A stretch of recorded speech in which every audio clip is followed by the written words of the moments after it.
there's organizational barriers to creativity where the leadership is not interested. The leadership is not interested in you doing anything different than you did yesterday. And here, when you present an idea to your bosses, they basically shut you down and say, that's not your job.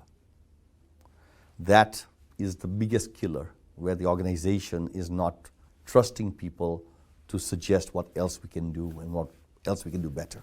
So leadership can certainly pull creativity out of people because human beings by nature are creative.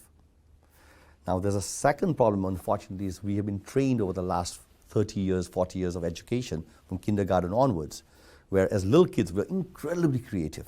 We were curious, we tried things, we touched things we shouldn't have touched, and then we found out by doing, learning by doing.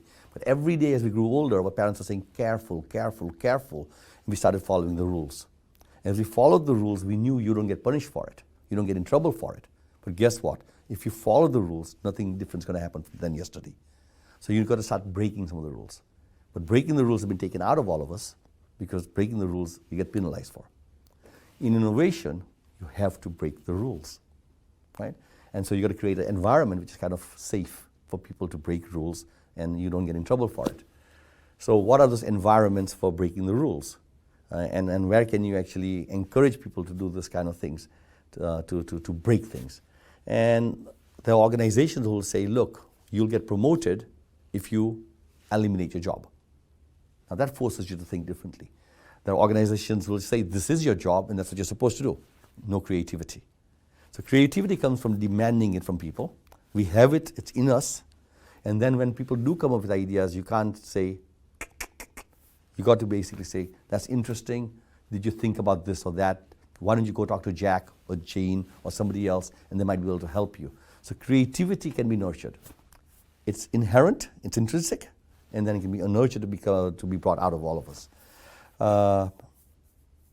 We have seen people trying to create environments of creativity, whether there's bean bags and table tennis, ping pong tables and all that kind of things. And people do believe that that is an innovative environment. But my experience of creative environments are environments where people just do. Go out there and try things, test things, do things. The kids who play Legos, the people who tinker and put things together, the people who bang out a website, the people who put a spreadsheet together and say, see, here's what it's going to do. So I believe to drive creativity, we want people to do things. And it's only through doing that you learn.